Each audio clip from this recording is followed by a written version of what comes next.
প্রতিনিধি শহীদুল ইসলামের হাতে ফুলের শুভেচ্ছা দিচ্ছেন জনাব সুদীপ্ত স্যার।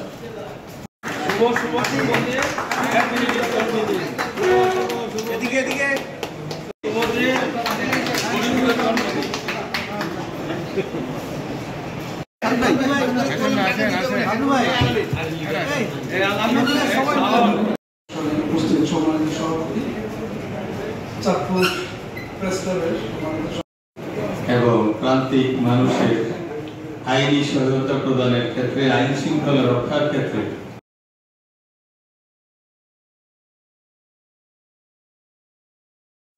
এনটিভির এখন যে প্রতিনিধি হয়ে গেছে এনটিভি একসময় আমরা যখন ধন্যবাদ আমাদের মাঝে ফটোদানের বিনীত অনুরোধ জানাচ্ছি। এখন জন্ম সনদ দিয়ে খোলো বিকাশ স্টুডেন্ট অ্যাকাউন্ট। নিজের বিকাশ নিজে কর। 22 বছর পদার্পণ উপলক্ষে আজকের অনুষ্ঠানের সময় বেসরকারি টেলিভিশন চ্যানেলের তারপর জেলা প্রতিনিধিবৃন্দ এবং সহকর্মী সম্পাদক রহিম বাদশা, আলিমুল শোভন এবং আমাদের প্রত্যন্ত অঞ্চলের অনেক খবর, অনেক অজানা খবর আমরা পেয়ে থাকি। আর প্রধান অতিথি সহ অন্যান্য সুব্রত রায় আমাদের মাঝে উপস্থিত আছেন। আমার মনে হয় আমার হিসেবে যেটা হচ্ছে এই এনটিভি এবং রেখেছে এনটিভি। আমি এনটিভির কথা একটু বলে অন্য একটি প্রসঙ্গ যাচ্ছি, ছোট্ট করে বলবো। সাবেক সভাপতি এবং সাধারণ সম্পাদক বৃন্দ, তার কিন্তু কোনো ব্যক্তিগত কোনো দুর্নাম নেই, ভদ্র হিসেবে পরিচিত, সবাই তাকে। এখন জন্ম সনদ দিয়ে খোলো বিকাশ স্টুডেন্ট অ্যাকাউন্ট। নিজের বিকাশ নিজে কর। বিশেষ করে সহকর্মী শহীদুল ইসলাম ভাইকে শুভেচ্ছা জানাচ্ছি। ভর্তি উপলক্ষে তারপর জেলা প্রতিনিধি ছোট ভাই শহীদুল ইসলাম, যতদিন কাজ করবো ততদিন ভালো কিছু করার চেষ্টা করবো।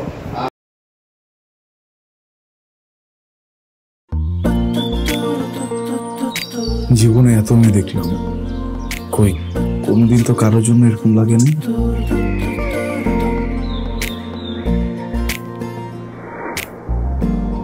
কে এটা?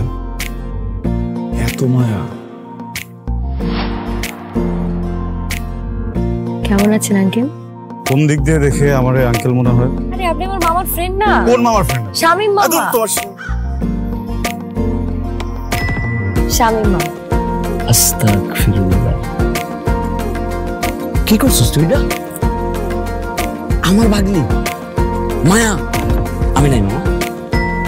Thank you uncle. এই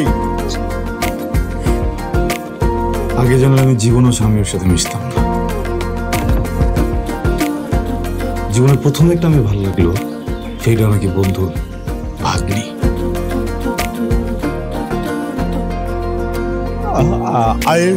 I love you.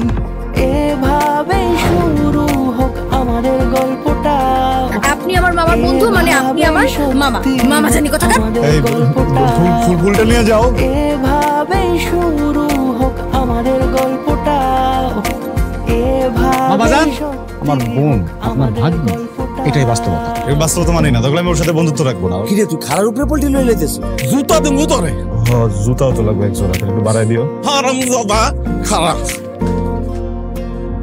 তুমি মন সারাটা সময় কাছাকাছি এলে ভালো লাগে, তাই শুধু কাছে টেনে যা। Thank you.